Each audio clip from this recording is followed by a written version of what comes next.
Força da natureza e condição para que a vida exista, a água também é uma fonte inesgotável de inspiração. O FASA, Festival de Artes e Saberes das Águas, reúne manifestações artísticas e pensamentos inspirados nesse elemento vital. Rios, mares, cachoeiras, lagos e nascentes que moldam a identidade cultural de seus territórios. A série Caminho das Águas integra o FASA Digital, plataforma que traz para o ambiente virtual a essência desse festival. Em cada episódio, você vive histórias e experiências das cidades visitadas pelo FASA, mostrando como a água inspira e molda as tradições culturais, artísticas e comunitárias de cada lugar. Aqui, paisagens aquáticas, identidade local e sustentabilidade se conectam, criando um diálogo vivo e harmonioso entre a natureza e a expressão cultural. Entre a Serra do Mar e o Atlântico, onde os canais cortam o terreno como veios de memória, está a cidade de Santos, um município construído sobre o fluxo das águas e da história. Santos é mar aberto e porto vivo, terra de peixe fresco e manguezais pulsantes, lugar de crianças de pé descalços na areia e de gente que aprendeu a decifrar o tempo pelas marés. Aqui, onde rios e oceanos se encontram num só respiro, as águas não apenas cercam, elas definem, moldam caminhos, sustentam vidas e constroem afetos. Cada canal, cada curva do estuário, cada ilha próxima é parte de um organismo que pulsa com cultura, vida e natureza. Neste último episódio da primeira temporada de O Caminho das Águas, percorremos os caminhos aquáticos que atravessam esta cidade e encontramos em cada local visitado os elos deste elemento vital com as artes e saberes que moldam a identidade cultural deste exuberante território. Nossa primeira parada foi na fortaleza de Santo Amaro da Barra Grande. Projetada sobre o canal de acesso ao estuário, que hoje abriga o maior porto da América Latina, esta fortificação foi construída em 1584 para proteger a Vila de Santos contra invasões de piratas. Neste local, onde o tempo parou, encontramos com Ivanildo Ferreira Guimarães, conhecido como Ivan de Ferraz, violonista, cantor, cordelista, escritor e guia turístico. Ivan nos apresentou os vestígios de um passado marcado pela defesa costeira e pelo encontro entre povos, canhões, canoas, mares e memórias. Esse local ele começou a funcionar em 1584, ficou 320 anos em atividade, chegou a contar com 32 canhões, combateu pirata em 1591, 615, 710, piratas ingleses, holandeses e franceses. Hoje, é um conjunto arquitetônico militar preservado mais importante do estado, é um patrimônio nacional, é um equipamento turístico, tá? E nós ficamos aqui recebendo o visitante, contando a história do local e do nosso entorno, Eu costumo falar, lá ao fundo é São Vicente, atrás a Serra do Mar, Santos está aqui na frente e Praia Grande é acolá. Desse lado do canal continua o litoral Cidade do Guarujá. Seguindo aqui ao cais, logo depois da esquina, nosso porto, que demais é dos olhos da menina, o maior em extensão e em movimentação da América Latina.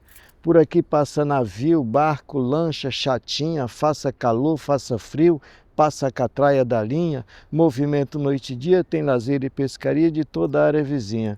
E aí já dá para você ter a noção, a dimensão da importância do mar, para a economia, para as pessoas, para a sobrevivência, enfim. Partindo daqui, você tem, caminhando 15 minutinhos, você tem a Prainha do Góis, logo ali na frente, onde funcionava o fortinho. Tem uma trilha, a gente faz essa trilha, até porque às vezes o mar não está muito bom e o barco não consegue funcionar, enfim. Mas tem essa trilha aí com o plano B para você se deslocar da fortaleza, da Prainha do Góis para Santa Cruz, já atravessa para Santos e continua, a vida continua. É o único forte de origem espanhola que nós temos no Brasil. né? Que ela foi construída durante a União Ibérica, 1583, tá? Né?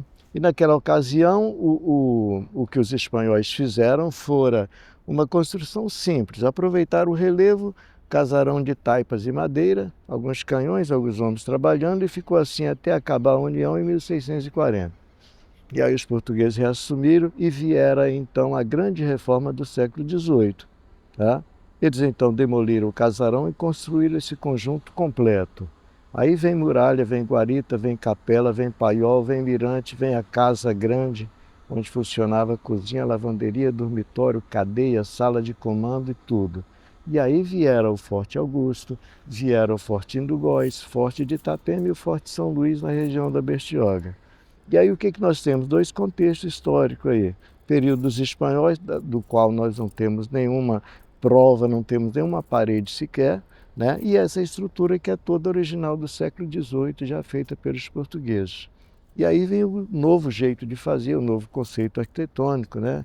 E aí você já usa o caldo, o sambaqui, o azeite de baleia, pedra, tijolos, barros, enfim, padrão 90 centímetros as paredes, e as muralhas vai de 2 metros a 60 centímetros.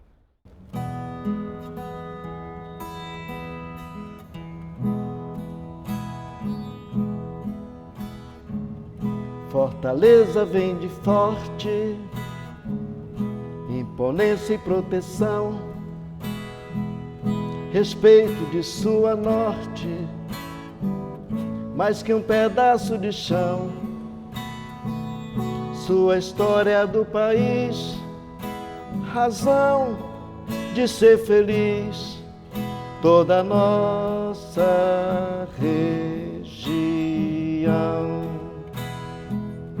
Foi no século XVI, na ilha de Santo Amaro, que a fortaleza se fez, servindo a todos de amparo. Rei Felipe autorizou, Antonelli projetou esse monumento raro. Lugar de luta e vitória, na defesa da nação, exemplo de amor e glória, na beleza do coração. Exemplo de amor e glória, para sempre na memória, sempre em nosso coração.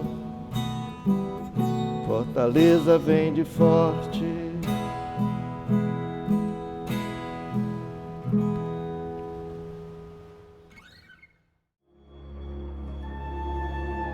Ainda na Fortaleza, encontramos com Tony, Antônio Carlos Santos de Carvalho, educador ambiental e guia de ecoturismo. Entre outras informações sobre o forte, Tony nos revelou que a argamassa dessa construção utilizou o óleo de baleia misturado com conchas provenientes de sambaquis, trazendo para essas paredes camadas de tempo e história que revelam os diversos saberes que brotam do mar e da terra de Santos. Quando os portugueses chegam no Brasil, na nossa região, eles encontraram vários cemitérios, vamos colocar dessa forma, que são onde estavam depositados os sambaquis, né? Que são essas conchas. E o interessante é que esses sambaquis, eles são cemitérios onde estavam sepultados os indígenas, seus entes queridos, a caça deles, todo esse material misturado. Quando eles chegam aqui, eles encontraram um vasto material, né? E é claro, na construção civil se usa o calcário, né, para fazer a argamassa. Só que eles já encontraram o calcário, então, em vez de ele coletar as conchas pelas praias, era muito mais fácil ele pegar esses locais que eram os sepultamentos, né, onde estavam depositados os sambaquis, coletava todo esse material em toneladas para poder fazer as suas edificações, constituir as suas edificações. Então, a gente pode ver nessa parede aqui as conchas aqui nos locais. Nós temos conchas quase que inteiras. Então, esse material era triturado, às vezes moído, para ser feito a argamassa com óleo de baleia. Dentro, em algumas vezes, você olhando bastante, você pode ver, inclusive, resto de animais também, né? Se der sorte, você consegue ver, já foi encontrado dentes de tubarão, que fica preservado. Esses ossos de dedos, né? Nossos ossos já foram encontrados no meio dos sambaquis, né? Então, todo esse material foi utilizado em todas as construções dos portugueses que chegaram no Brasil. Todas as construções. E essa captação de calcário, ele se deu aos séculos seguintes também. Então, várias construções já há muito tempo depois, em Santos, por exemplo, tinham calcário, porque era farto, então era muito mais fácil pegar ali que já estava, né? Você não ia precisar minerar. Então, muitas construções posteriormente à descoberta continuaram sendo usados os sambaquis. Então, alguns locais, como as praias da nossa região que era coberta de sambaquis, hoje não tem mais. Da fortaleza de Santo Amaro da Barra Grande, seguimos para a Ilha de Ana, onde conhecemos Eduardo Hipólito Filho, pescador e líder comunitário deste local. Eduardo compartilhou conosco sua intrínseca relação com a água, que para ele é meio de transporte, sustento, lazer e espiritualidade. Bom, nossa relação com a água já começa no nosso deslocamento. A gente necessitamos, né, o deslocamento por água. Aqui o acesso é só pela água, né? Esse local é um lugar extremamente diferente, é uma ilha de pescadores, tem um diferencial. Todo mundo sobrevive da pesca ou complementa a renda com a pesca. Então a água aqui para nós moradores é fundamental. Por quê? Porque dela nós retiramos o nosso alimento, mas também alimentamos muita gente. Que todo pescado no estuário é vendido no mercado de peixe, na colônia de pescadores e por terceiros, e também servindo para alimentação. Eu acho que a gente tem que cuidar, a gente, como eu digo, um todo, das águas, né? Preservar mais, poluir menos, porque o convívio com a água, né? E essa grandiosidade que é a água para transporte, para alimentação, para sustentabilidade, até para o progresso mesmo, a gente não teria como sair e viver sem esse marzão, né? Sem as águas, né? A gente teria que ter muito amor, muito carinho com as águas, que sem elas seria impossível a sobrevida aí, a vida no mundo, né? Após nossa conversa com Eduardo, Rogério Ferreira Rocha, articulador e líder da cultura da pesca artesanal desta região, nos levou até os manguezais de Santos para falar da sua importância para a fauna local e para os modos de vida tradicionais deste território. Ameaçados ao longo dos anos pelo crescimento urbano e pela poluição, esses ecossistemas resistem como verdadeiros berçários da vida marinha. Os manguezais são ecossistemas, né, litorâneos que intermediam, ficam entre o mar e a terra firme. A importância dele é fundamental, porque existem algumas espécies marinhas que a reprodução é feita nesses locais, né?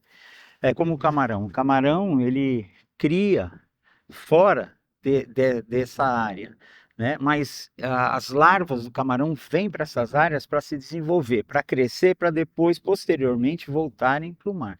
Então é uma região fundamental para a vida e para todo o ecossistema, porque nos manguezais nós temos aí peixes, ostras, camarões, alguns animais, aves, muita diversidade de aves e até alguns mamíferos que vivem nessa área. E o que a gente mais faz e luta junto, que eu sou pescador, né, e a gente luta junto com os demais pescadores e outros órgãos ambientais, é para que essas áreas se conservem, não haja uma destruição, né, através de algumas empresas que tentam se instalar e acabar com esse ecossistema tão importante para a nossa região e para a vida, né, marinha.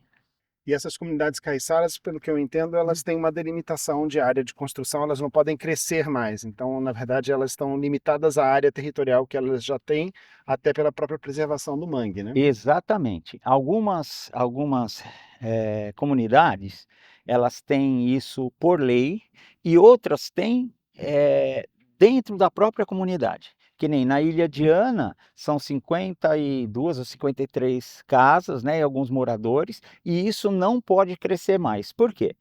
Preocupação deles é que as áreas ao entorno, que são de manguezais, sejam preservadas. Então eles mantêm aquele número de moradores, vai passando de geração para geração, mas não pode ser estendido. E outras áreas têm, têm o mesmo sistema, só que aí determinado por lei, que não pode crescer, até por questões históricas, enfim. Hoje eu vivo do mar, vivo da água, né?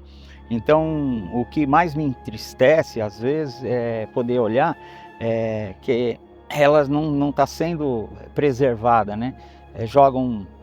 Muitas indústrias despejam, né? Hoje nem tanto, diminuiu muito, até porque existe uma fiscalização em cima disso, mas produtos químicos, o lixo mesmo, inorgânico, né? Que eles jogam diretamente no mar. Então, isso tudo acaba trazendo consequências, piorando um pouco a qualidade da nossa água.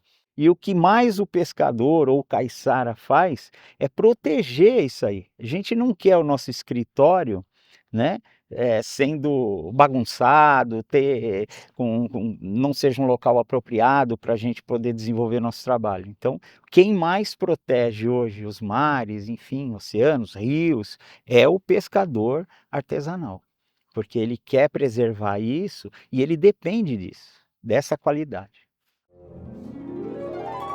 De volta a Santos, mais especificamente no Aquário Municipal, encontramos com Marco Aurélio Gatamorta, biólogo e pesquisador que nos mostrou como o aquário é lugar de educação. Ali, espécies marinhas convivem com visitantes curiosos e a ciência se transforma em ponte entre conhecimento e sensibilização. Marcos falou sobre a importância de ensinar desde cedo o cuidado com os mares. Acho que é importante falar que o Aquário Municipal de Santos é o primeiro aquário do país desde 1945. Ele tem uma relação muito íntima com a história da cidade, né? As pessoas lembram do Aquário Municipal de Santos como um ponto de turismo importante. E é nesse lugar que a gente entra do ponto de vista de conscientização. Hoje a gente tem um programa de política pública na Prefeitura de Santos, que é o da cultura oceânica, primeira política pública para entender o papel da cultura oceânica e da relação das pessoas com o mar, promovido no mundo, isso é na ONU, então é registrado. A gente tem trabalhos de educação ambiental feitos em todas as escolas municipais para entender um pouco a relação do ambiente marinho com o modo de vida da cidade. E a gente faz um trabalho aqui de manutenção, de manter animais que representam a fauna do oceano ou do litoral sudeste, né? Então a gente vai encontrar uma série de peixes que a gente pode observar aqui no mar. Então, xarel, pampo, diversas espécies de arraia, como raia-prego, raia-ticonha, algumas espécies de moré a gente também encontra por aqui. Então, a gente traz um pouquinho do que está no oceano aqui para dentro para mostrar para as pessoas como são os animais, como eles vivem, do que eles se alimentam, e para a gente também entender, esse é o papel dos aquários hoje em dia, né? Promover a educação e também entender um pouquinho sobre comportamento, sobre reprodução, fazer trabalhos de pesquisa científica também. Marcos, me fala também um pouquinho de como o Aquários aqui de Santos estimula na população dessa cidade um pouco a mudança de comportamento em relação às águas, em relação à percepção que eles têm das águas numa cidade que é cercada de águas praticamente por todos os lados. O Aquário Municipal de Santos ele tem um setor, que é o setor de educação ambiental, que faz um trabalho bastante importante com as escolas da cidade, de visitação. Então a gente tem visita de escola não só da cidade, mas do entorno, inclusive. E a gente tem alguns trabalhos que mostram ou que tentam desenvolver a relação entre a espécie humana, nós, né, e o oceano. Então a gente tem atividades, por exemplo, que envolvem práticas esportivas no nosso litoral, canoa havaiana, ou caiaque. A gente tem atividades que envolvem, por exemplo, coleta de resíduos sólidos, porque a gente entende hoje que eles são importantes, porque eles impactam negativamente a fauna, né? Então a gente tem, durante a exposição, você vai encontrar alguns lugares em que a gente mostra quantidade de resíduos achados dentro de uma tartaruga, ou impactos do plástico, por exemplo, em algumas espécies de animais. A gente também nota algumas atividades que demonstram, por exemplo, que tentam buscar, a gente às vezes não usa muito o termo sensibilização, mas promoção de conhecimento, né? A gente gosta de trazer a ideia de promoção de conhecimento no sentido de que as pessoas observem para aquilo, consigam entender que existe um outro ser vivo ali, e aí entendendo que existe outro ser vivo e que ele depende do oceano, e talvez fazer esse link e buscar alterações ou mudanças na forma de comportamento. Saindo do aquário na Praia de Santos, encontramos com Marcos Libório. Gestor público e educador, Marcos foi responsável por tornar Santos a primeira cidade do mundo a implementar oficialmente a cultura oceânica como lei. Ele nos falou dos canais, das nascentes, da segurança hídrica e de como a educação ambiental se tornou política pública em Santos. Há uma coisa que se diz que Santos chove e chove muito, e chove mesmo, né? Eu posso dizer como testemunho ocular que Santos tem um índice pluviométrico tremendo. E aqui, a gente de frente para o Oceano Atlântico, né? Cercado por águas, tem o estuário, tem o manguezal, nós estamos em uma ilha que é parte da cidade de Santos, mas nessa ilha 99% da população vive. Então a nossa relação com a água ela é constante. A água sempre ofereceu vida à cidade de Santos, né? E em algum momento nós precisamos puxar as orelhas de todos, né? Porque o que nós oferecemos em troca? Às vezes agressão, desrespeito, lixo, e essa relação é uma relação de constante refinamento. Então é o oceano, o manguezal, os rios ao nosso redor, é uma bacia hidrográfica riquíssima, né? E que a gente aprende a respeitar. A gente poderia contar a história de Santos, né, com o tema água. O povoado, a primeira vila, surgiu ao redor de uma fonte, né, no centro, que hoje a gente chama de centro da cidade, né? E aí, daí para frente veio o desenvolvimento. Que é a fonte Montserrat. Isso, ali, Itororó, ali aquele Monte Serrat, né, o pessoal abastecia de água, né, e também teve as primeiras experiências, né, porque houve em algum momento contaminação da água por conta de falta de cuidados, a população não cuidou, naquela época os conceitos de sustentabilidade não existiam, então era totalmente exploratório mesmo, né, tiravam tudo que podiam. E aí a gente percebeu, através dos dados históricos, de que houve necessidade de intervenção, porque as doenças começaram a aparecer. A água adoeceu, a população adoeceu junto, né? E depois, já de um tempo para frente, houve a necessidade de que um planejamento urbano acontecesse e que Santos também é conhecida pelos seus canais, né? Nós temos 12 canais, 7 mais conhecidos aqui na região da praia, que Saturnino de Brito, lá no começo do século passado, criou esta condição urbana para que nós pudéssemos viver e andar em terra seca, né? E diminuir também a presença de mosquitos, de insetos, porque essa relação sempre foi uma relação com a saúde muito, muito próxima. Então, água é vida, mas o desrespeito acaba trazendo doença. Com relação a essa consciência que a gente hoje tem e a gente desenvolve desde a primeira infância, né? O que Santos vem fazendo nas suas escolas em relação a essa cultura oceânica, em relação à preservação das águas? Um dos focos principais em Santos sempre foi a educação ambiental, né? Colocar a importância desse respeito, da saúde única, né? Se o meio ambiente estiver legal, a gente vai estar legal também. Se o meio ambiente estiver saudável, a gente vai estar saudável também. E Santos, eu tive o prazer de apresentar uma lei, foi aprovada, que é a Lei de Cultura Oceânica, e tornou Santos a primeira cidade do mundo a incluir a cultura oceânica no ensino público. Isso é fundamental, porque os alunos já começam a ter contato com esse conceito de sustentabilidade, de respeito, de que muito se fala de oceano, mas parece uma coisa distante. Mas o oceano começa aqui na nossa praia, o oceano começa aqui no nosso mangue. Então, tudo que a gente faz em Santos acaba refletindo. Então, Santos tem uma lei, tem um programa municipal de educação ambiental aprovado na Câmara e já em execução. Nós temos plano de ação climática também aprovado e colocado em execução, que trata das águas das encostas, dos morros, que preserva a população que vive nessas encostas. Então a gente tem já uma série de programas, projetos em andamento que tem por objetivo proteger a água. Através do quê? Da educação ambiental. Então são ações que fazem parte da mesma estratégia. Então nós corrigimos o empresário quando agride o meio ambiente, através de fiscalização, de multa, de conscientização, mas educamos as crianças, educamos os alunos.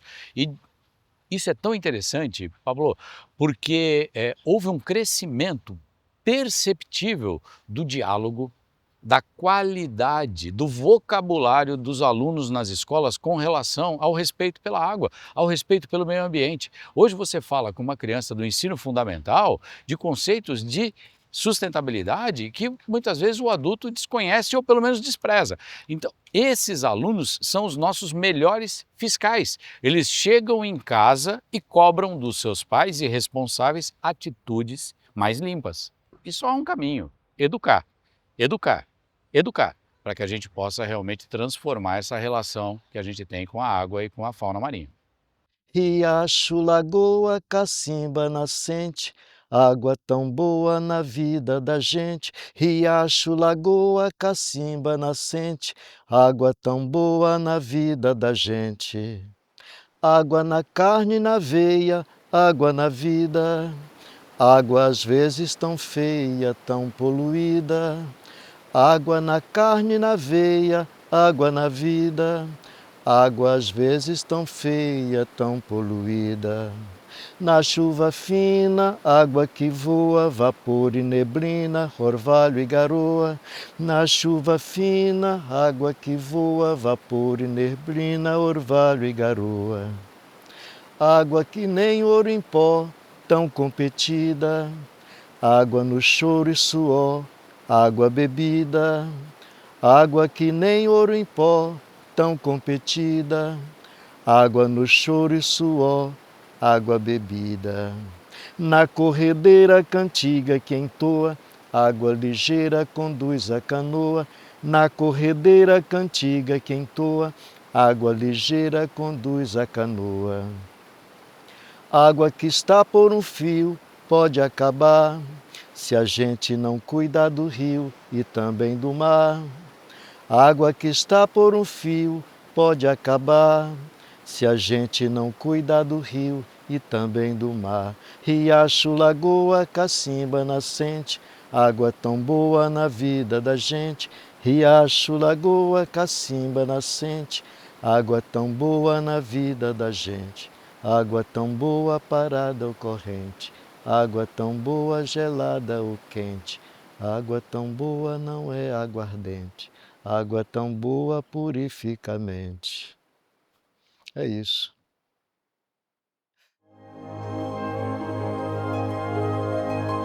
Ao longo desse caminho das águas, cada personagem que ouvimos nos conduziu por um aspecto essencial da cidade: sua história, sua natureza, sua cultura e os afetos que emergem de suas margens. Encerramos aqui o último episódio de O Caminho das Águas desta primeira edição do FASA. Esta websérie foi marcada pela escuta atenta e pelo olhar sensível de protagonistas que nos revelaram que a água não é apenas um cenário, e sim parte da formação de nossa própria essência. Cada cidade visitada pelo FASA nos mostrou, de alguma maneira, que a água é vida, inspiração, cultura, ofício e memória. Que o caminho das águas, na verdade, nunca termina, pois segue correndo dentro de cada um de nós. Afinal, são muitos os caminhos possíveis para habitar cada um desses cantinhos, com mais cuidado, em harmonia com aquilo que a água tem a nos ensinar: permanência, movimento, renovação, resiliência, conexão e transformação.